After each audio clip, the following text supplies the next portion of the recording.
आज हम बात कर लेते हैं मेजर हिस्टोकम्पैटिबिलिटी कॉम्प्लेक्सेस के बारे में। तो ये बात तो बाद की रहती है कि इनका स्ट्रक्चर क्या होता है या फिर ये काम कैसे करते हैं, प्रोसेसिंग क्या होता है। सबसे पहले तो यही पता कर लेते हैं ना कि ये एमएससीज होते क्या हैं।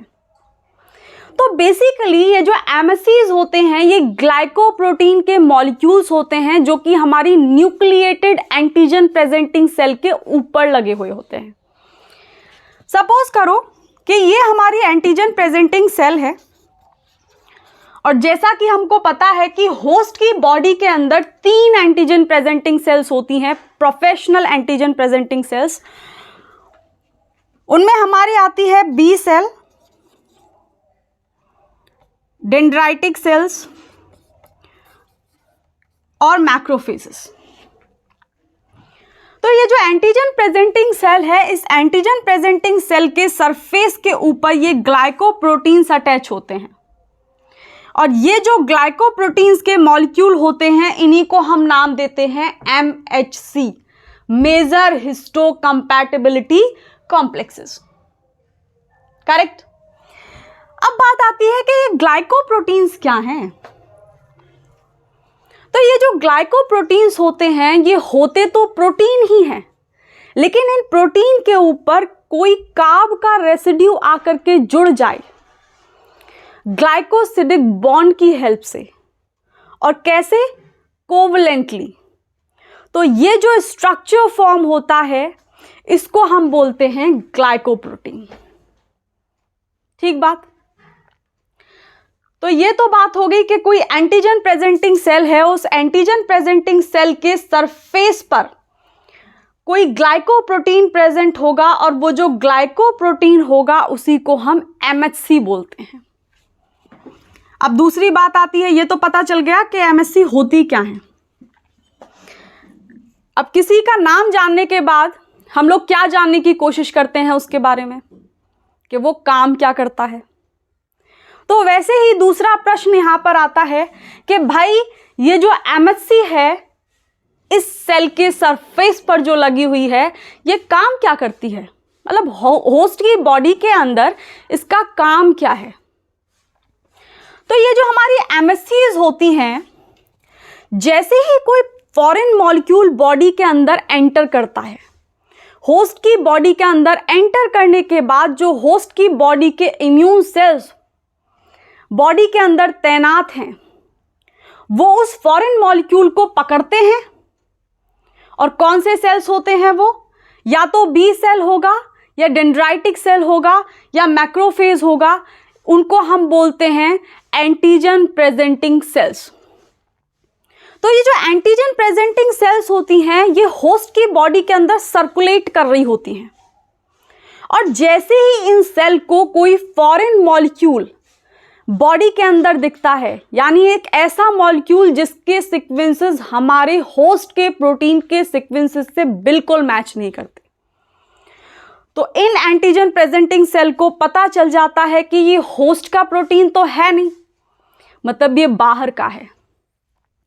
रिकॉग्निशन करने के बाद ये उस पर्टिकुलर पैथोजन के पेप्टाइड को लेंगे और उस पेप्टाइड को दे देंगे इस MHC को, और ये MHC क्या करता है, उसके बाद ये MHC उस पेप्टाइड को पकड़ेगा, यानी इस एंटीजेनिक एपिटोप को पकड़ेगा। अब ये किसी भी तरीके का हो सकता है, ये एंटीजेनिक एपिटोप या तो ओवरलैपिंग हो सकता है या फिर नॉन ओवरलैपिंग हो सकता है, लीनियर हो सकता है या फिर कन्फर्मेशनल हो सकता है। तो इसको पकड़ने के बाद ये जो MHCs होंगी ये इसको प्रेजेंट करती हैं T सेल के सामने। मतलब पुलिस ने चोर को पकड़ लिया और चोर को पकड़ने के बाद कोर्ट में जज साहब के सामने ला करके खड़ा कर दिया। करेक्ट। अब क्या होगा, ये जो T सेल है इस T सेल के सरफेस पर प्रेजेंट होते हैं TCR, जिनको हम बोलते हैं T सेल रिसेप्टर्स। और ये जो T सेल रिसेप्टर्स होते हैं T सेल के ये एंटीजन प्रेजेंटिंग सेल के ऊपर जो ग्लाइकोप्रोटीन्स के मॉलिक्यूल अटैच हैं, जिनको हम नाम दे रहे हैं MSC, उनके बीच में होता है एक इंटरेक्शन। और जैसे ही इस MSC और TCR के बीच में इंटरेक्शन होगा, बॉडी में एक इम्यून रिस्पॉन्स जनरेट हो जाता है। अब ये जो इम्यून रिस्पॉन्स होता है, ये इस बात पर निर्भर करता है कि उस एंटीजेनिक एपिटोप को प्रेजेंट कौन से वाली MSC ने किया है। अगर MSC2 है तो MSC2 उस एंटीजेनिक एपिटोप को पकड़ करके दिखाएगी T हेल्पर सेल को। लेकिन अगर यहाँ पे MSC1 है तो वो दिखाएगी उस एंटीजेनिक एपिटोप को पकड़ के किसको? साइटोटॉक्सिक किलर सेल को, जो कि उसी वक्त सेल किलिंग कर देगी, जो कि उसी वक्त टारगेट सेल किलिंग कर देगी, मतलब उस सेल को यहीं के यहीं खत्म कर देगी। तो इतनी बात समझ में आई आप लोगों को कि जो MSCs होते हैं ये बहुत ज़्यादा क्रूशियल होते हैं। किसके लिए?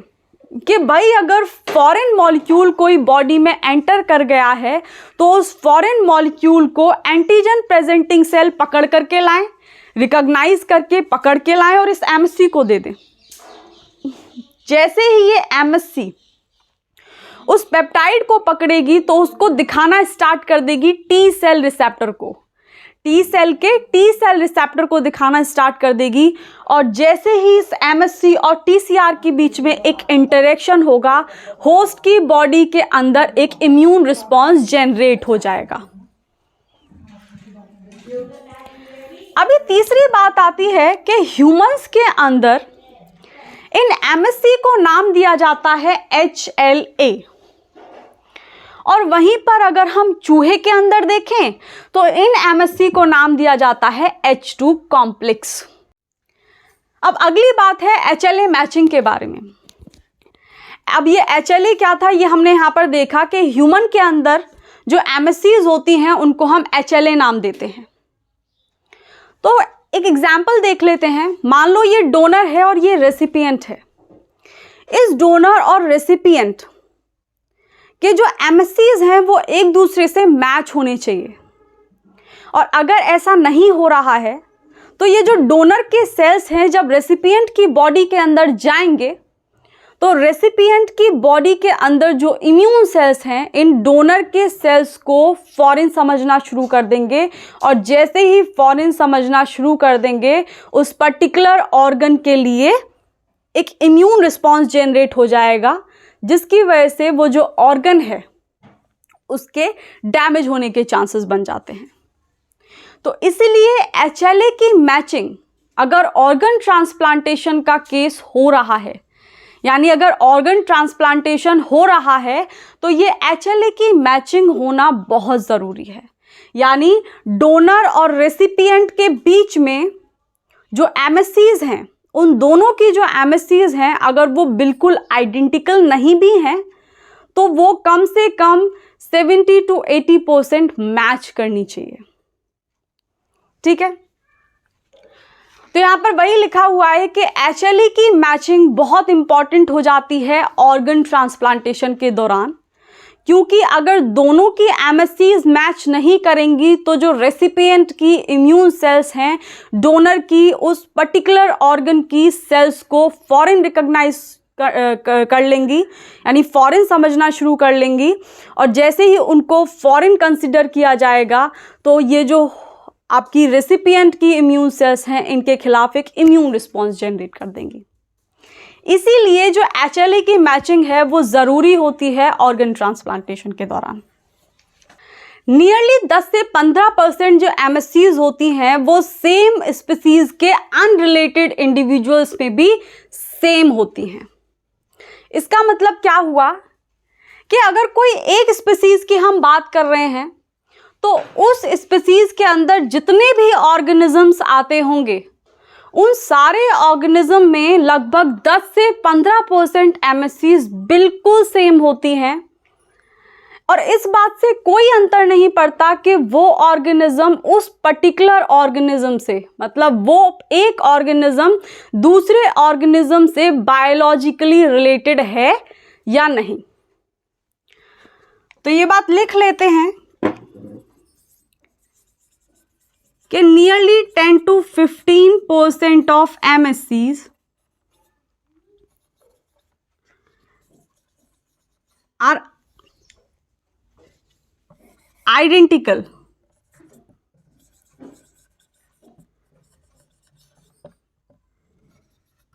in unrelated individuals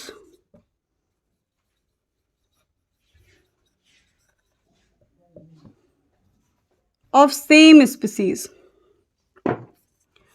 मतलब ये ज़रूरी नहीं है कि एक स्पीसीज के ऑर्गेनिज्म के अंदर ये जो MSCs हैं ये तभी आइडेंटिकल देखने को मिलेंगी जब वो ऑर्गेनिज्म उस दूसरे ऑर्गेनिज्म से बायोलॉजिकली रिलेटेड है।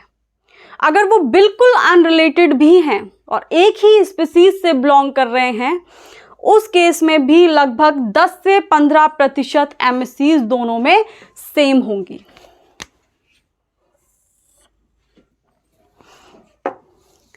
लेकिन जो हमारे मोनोजाइगोटिक ट्विंस होते हैं,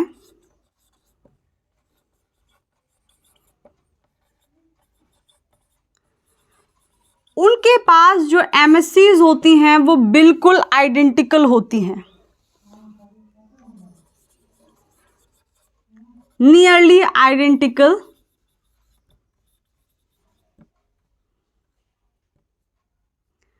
MSCs।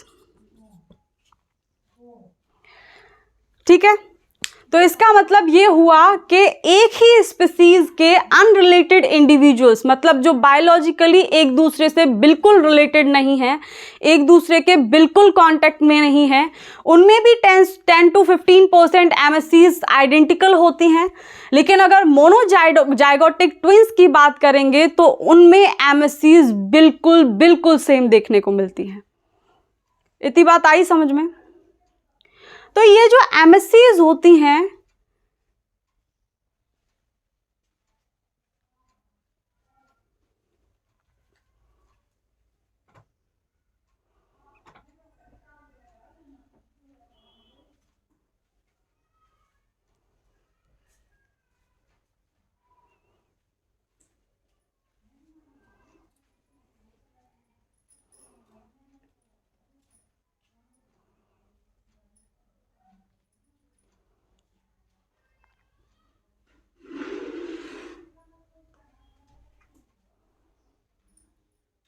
तो ये जो MSCs होते हैं ये बहुत इंपॉर्टेंट सेल सरफेस के मॉलिक्यूल हैं जो कि किसी टिश्यू की और ऑर्गन की कंपैटिबिलिटी को डिटरमाइन करते हैं। करेक्ट? तो लास्ट में हमने ये कंक्लूड किया कि ये बहुत ही ज़्यादा इंपॉर्टेंट सेल सरफेस मॉलिक्यूल्स होते हैं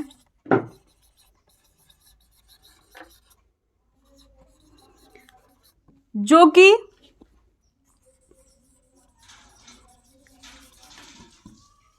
टिश्यूज और ऑर्गन की कंपैटिबिलिटी को डिटरमाइन करने का काम करते हैं। Compatibility of tissues and organs.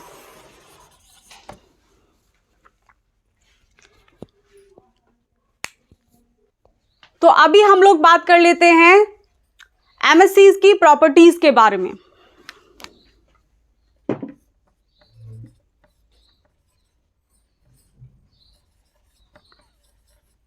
Properties of MSCs,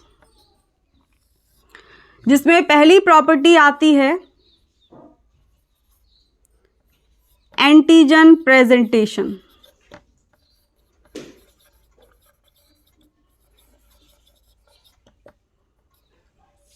इस बारे में हम लोग बात कर ही चुके हैं कि जो MSCs होती हैं ये बहुत इंपॉर्टेंट रोल प्ले करती हैं, या फिर यही रिस्पॉन्सिबल होती हैं एंटीजेनिक एपिटोप को टी सेल के सामने प्रेजेंट करने का, उसको एक्सप्रेस करने का। तो ये जो MSCs हैं ये रिस्पॉन्सिबल होती हैं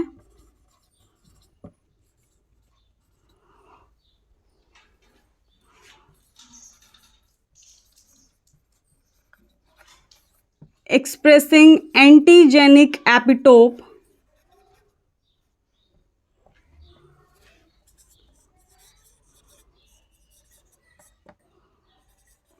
on APCs।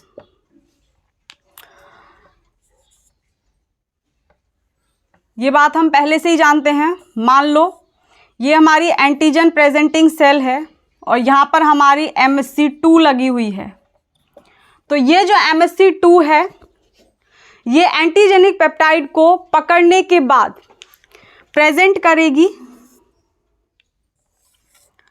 T helper cell के सामने, और इस टी हेल्पर सेल के सामने हमारा टी सेल रिसेप्टर लगा हुआ होगा। और ये जो टी सेल रिसेप्टर है जैसे ही इस MSC2 के साथ इंटरेक्ट करेगा, ये जो टी हेल्पर सेल है ये एक्टिवेट हो जाएगी और फर्दर साइटोकाइंस का फॉर्मेशन कर देगी। करेक्ट। तो जैसे ही इन दोनों के बीच में इंटरेक्शन होगा, बॉडी के अंदर एक इम्यून रिस्पॉन्स देखने को मिलेगा। ये तो बात हो गई कि MSC2 की। और अगर यहीं पे होती हमारी MSC1, तो मान लो कि ये हमारी एंटीजन प्रेजेंटिंग सेल है और इस एंटीजन प्रेजेंटिंग सेल के ऊपर हमारी MSC1 लगी हुई है। तो ये जो MSC1 होगी ये एंटीजेनिक एपिटोप को पकड़ करके लाएगी और इसको प्रेजेंट करेगी साइटोटॉक्सिक किलर सेल के सामने। और इस साइटोटॉक्सिक किलर सेल के ऊपर भी हमारा टी सेल रिसेप्टर लगा हुआ होगा, जैसे यहाँ पे दिखाया भी हुआ है। और इस टी सेल रिसेप्टर और MSC1 के बीच में जैसे ही इंटरेक्शन होगी, यहाँ पर भी इम्यून रिस्पॉन्स जनरेट हो जाएगा।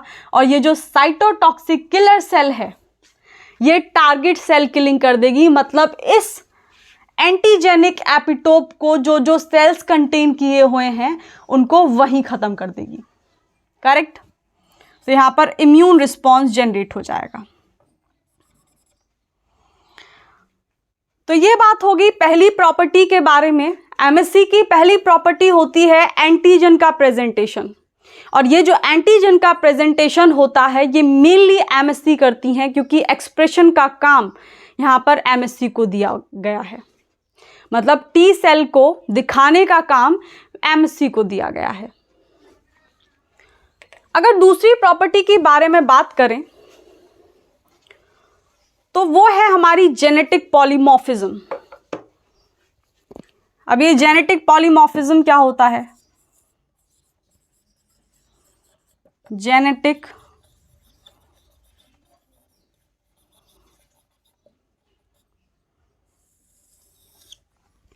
पॉलीमॉर्फिज्म कि जो MSCs होती हैं इनको बहुत सारे एलील्स एनकोड करते हैं।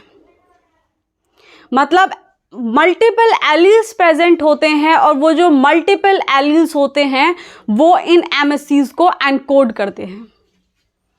जैसे हम देख लेते हैं किस तरीके से। जैसे हमारी जो MSC1 होती है उस MSC1 को एनकोड करने वाले जो एलील्स होते हैं वो होते हैं हमारे HLA-A, B एंड C। और अगर हम MSC2 की बात करें तो MSC2 को एनकोड करने वाले जो एलील्स होते हैं वो होते हैं हमारे DP, DQ एंड DR। तो जेनेटिक पॉलीमॉर्फिज्म का मतलब यही होता है कि इन MSCs को मल्टीपल एलील्स एनकोड करते हैं। Correct.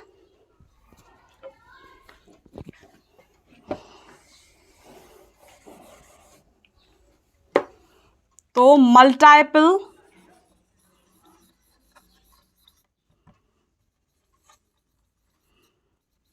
alleles are present which encode MSCs। जैसे एग्जाम्पल में अभी हम लोगों ने देखा भी था कि जो MSC1 होगी उसको एनकोड करने के लिए जो एलील्स होते हैं वो हैं हमारे HLA A, B and C। और अगर हम MSC2 की बात करें तो वहाँ जो एलील्स हैं वो हैं DP, DQ एंड DR। तो ये हो गई हमारी MSC की दूसरी प्रॉपर्टी। तीसरी प्रॉपर्टी जो होती है MSC की वो होती है कोडोमिनेंस। कोडोमिनेंस का क्या मतलब होता है? तीसरी प्रॉपर्टी होगी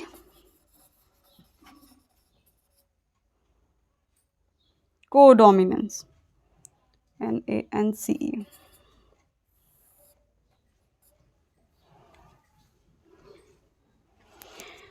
कि एक जो होस्ट ऑर्गेनिज्म है उसके ऊपर मैटरनल और पैटर्नल दोनों MSCs एक्सप्रेस होती हैं।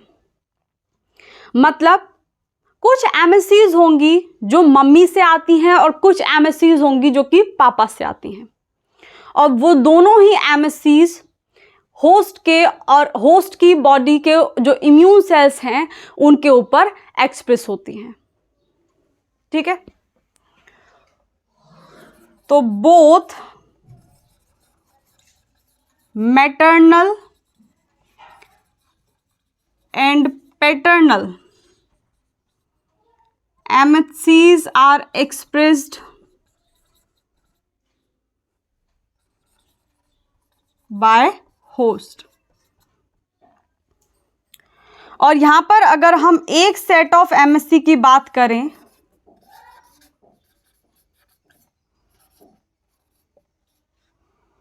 वो हमारी कहलाती है हैप्लोटाइप।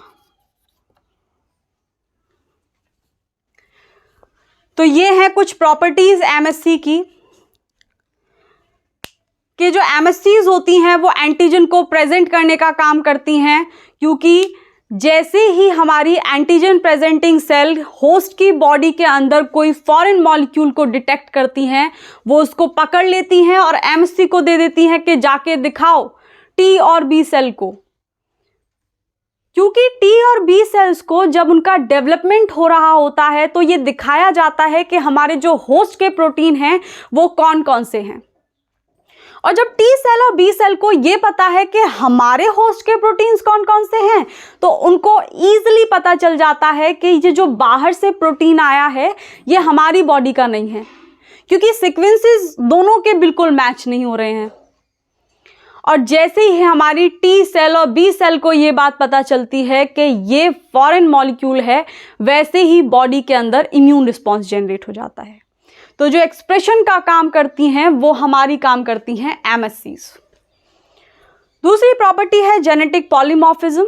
जेनेटिक पॉलीमॉर्फिज्म का मतलब होता है कि MSC को एनकोड करने के लिए कई सारे एलील्स प्रेजेंट होते हैं। जैसे हमारे MSC1 को एनकोड करते हैं HLA A, B, C और MSC2 को एनकोड करते हैं DP, DQ एंड DR। और वहीं अगर हम तीसरी प्रॉपर्टी की बात करें तो वो है कोडोमिनेंस। मतलब कुछ MSCs मम्मी से आती हैं और कुछ MSCs फादर से आती हैं, और वो जो दोनों MSCs हैं वो होस्ट के इम्यून सेल्स के ऊपर एक्सप्रेस होती हैं। और अगर यहाँ पर सिर्फ एक सेट ऑफ MSC हो तो उसको हम बोलते हैं हैप्लोटाइप। तो आज हम लोगों ने मेजर हिस्टो कंपैटिबिलिटी कॉम्प्लेक्स की बात की। हम लोगों ने ये देखा कि ये सेल के सरफेस पर प्रेजेंट होता है और टिश्यूज और ऑर्गन की कंपैटिबिलिटी को डिटरमाइन करता है। अगर ह्यूमन के अंदर बात करें तो इनको हम HLA के नाम से जानते हैं, और अगर माइस के अंदर बात करें तो इनको हम H2 कॉम्प्लेक्स का नाम देते हैं। अब ये जो HLA की मैचिंग है ऑर्गन ट्रांसप्लांटेशन के दौरान होना बहुत ज़रूरी है, क्योंकि अगर इन दोनों की मैचिंग नहीं हुई, मतलब डोनर और रेसिपिएंट के बीच में HLA की मैचिंग नहीं है, तो ये जो रेसिपिएंट के इम्यून सेल्स हैं, इस डोनर के ऑर्गन्स के जो सेल्स होंगे उनको फॉरेन कंसीडर करना शुरू कर देगा, और जैसे ही इनको फॉरेन कंसीडर करना शुरू करेगा इनके लिए एक इम्यून रिस्पॉन्स जनरेट हो जाएगा इस रेसिपिएंट की बॉडी के अंदर। ठीक है, तो काम तो किया था किसी को बचाने के लिए, लेकिन बात उल्टी पड़ गई। करेक्ट। तो ये भी ध्यान रखने की बात होती है कि HLA की मैचिंग होना बहुत ज़रूरी होता है ऑर्गन ट्रांसप्लांटेशन के दौरान। और हमने ये देखा कि ये जो MSCs हैं ये बेसिकली ग्लाइकोप्रोटीन्स होते हैं जो कि हमारे न्यूक्लिएटेड एंटीजन प्रेजेंटिंग सेल के ऊपर लगे हुए होते हैं।